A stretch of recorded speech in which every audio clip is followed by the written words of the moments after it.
At IKEA, we believe the ultimate summer destination is right outside your door. Whether it's dining, relaxing, or entertaining, we make it easy to better your outdoor space on any budget. Learn more at IKEA-USA.com/bettersummer. IKEA, affordable design, endless possibilities. Hey, Optimal Startup Daily listeners. This week we're sharing something special, the No Priors podcast. No Priors is your guide to the AI revolution. At this moment of inflection in technology, co-hosts Alad Gill and Sarah Guo ask the world's leading AI researchers and legendary founders the biggest questions. How far away is AGI? What markets are at risk for disruption? How will commerce, culture, and society change? What's happening in state-of-the-art research? You can find No Priors wherever you get your podcasts. This is Optimal Startup Daily, episode 961, How to Interview a Prospective Employer, by Honey Smith with GetRichSlowly.org. And I'm Dan, I am your host of the show, and I am with you every single day reading from these great blogs on entrepreneurship. And our selected blog today is Get Rich Slowly, which is JD Roth's site. And I'll tell you more about JD after the post. But for now, let's not waste any time. Let's get right to it as we optimize your life. How to Interview a Prospective Employer, by Honey Smith with GetRichSlowly.org. Speaking about building wealth, J.D. Roth felt that he could never make this point emphatically enough. Quote, "Frugality is important, but if you want to make real progress, increase your income." End quote. It's in this context that being able to ace an interview becomes a very important skill. And certainly part of the interview process should include your asking questions of a prospective employer to make sure that the job and the company are right for you. If you are early in your career, though, it is natural to approach a job interview as if it's a test that you might or might not pass. But this perspective could lead to some undesirable results. Firstly, and ironically, it may prevent you from highlighting your strengths. Secondly, it may keep you from finding out the things that you need to know in order to properly consider a job offer if they do want to hire you. Here are 3 more ways having a test mentality can affect how you conduct your interview and some strategies for how to avoid potential missteps. Getting anxious instead of being confident. Thinking of an interview as a test is an easy way to make yourself overly anxious going into the experience. I definitely had test anxiety when I was in school, and I'm not sure it's a healthy way to approach this part of your job search. However, if any aspect of the job interview is a test, it's the resume and cover letter. If your brain simply can't think of the job hunt in any other way, think of reading job ads as studying. Read each ad carefully and ask yourself, what do they really mean when they say things like flexible, team player, or proven track record? Are there hard skills like having a particular certification or knowing a programming language that are minimum qualifications for this position? Typically, if something is listed as a minimum qualification for the job, there is no point in applying if you don't meet the criteria. This is especially the case with so-called hard skills. However, many of the other desired traits will actually be transferable skills. That means as long as you can make a good case for how you possess those qualities, you are in the running. So tailor your resume and cover letter to demonstrate this. If you are called in for an interview, that means they are already confident you have the skills required to do the job, so you should be confident too. Your focus shouldn't be on defending yourself. I mean, no one is attacking you, and if they are, do you really want to work there? Instead, you should concentrate on acting like the friendly, competent colleague you are and plan to be. Trying to give the right answers instead of being honest. Another unintentional side effect of the test-taking mindset is trying to figure out the right answer to the questions you're being asked. The interview process is, or should be, as much about you finding a company that is a good fit for you as it is about proving to the prospective employer that you can do the job. Being honest up front will help avoid problems down the road, even if it means you aren't offered the job. Ideally, the expectations of a particular job will be clearly outlined in a job ad so that you are not put in a situation where you are interviewing for a job that doesn't actually meet your criteria.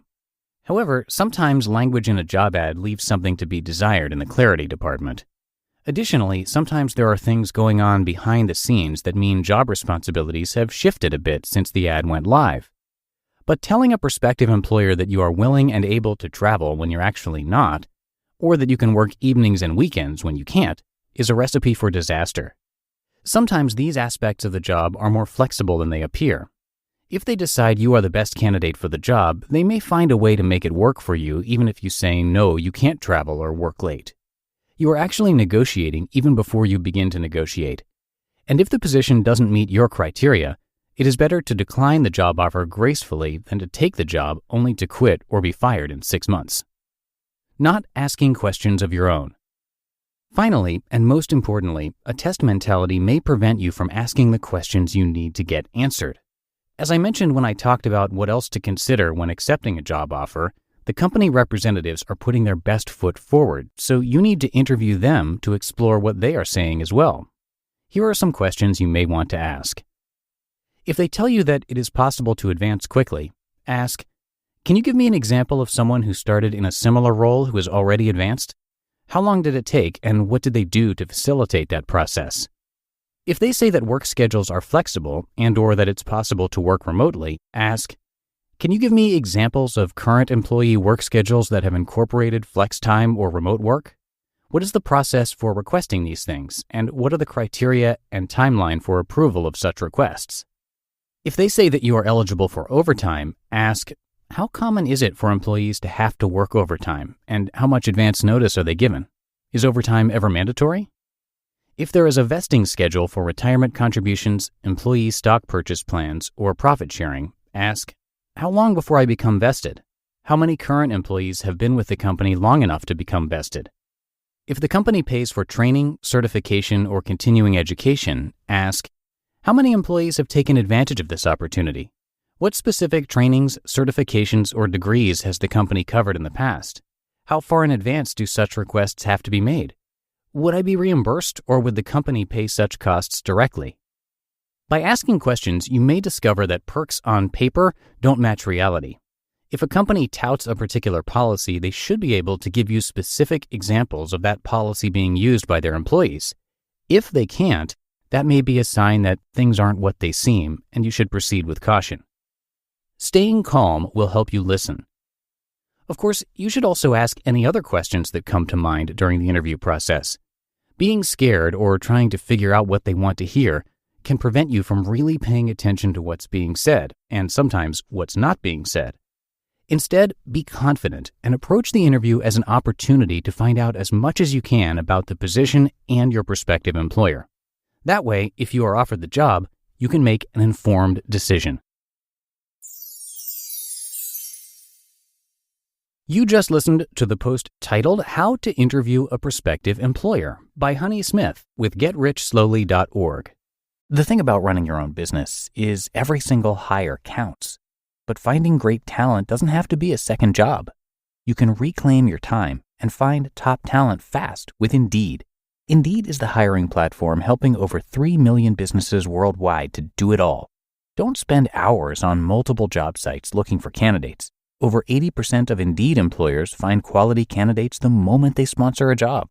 Now, I especially love Indeed's Instant Match feature because candidates you invite to apply through Instant Match are 3 times more likely to apply to your job than candidates who only see it in search, according to U.S. Indeed data.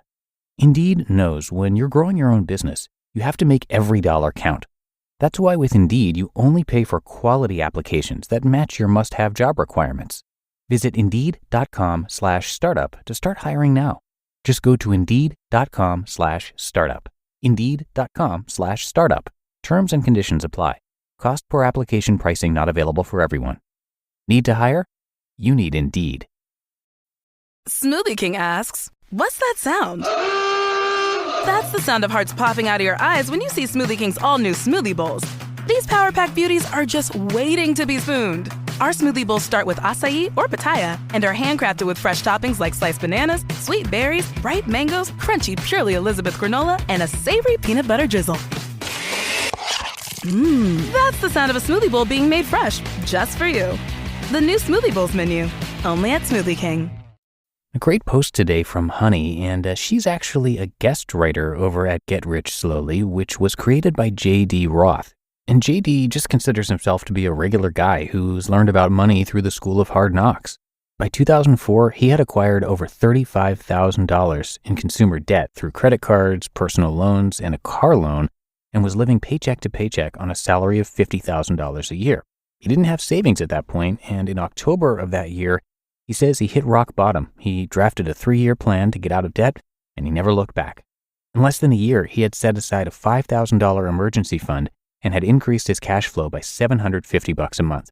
He put that into debt reduction, and in December of 2007, only 3 years later, and right on schedule, he became debt-free for the first time in his adult life.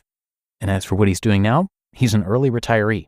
So if you're curious how he made that leap from getting out of debt to being retired at a young age, you can come by getrichslowly.org for much more. Lots of great articles and resources there for you. And that's going to wrap up another episode of Optimal Startup Daily. Thanks so much for being here, and hope you're back tomorrow where your optimal life awaits.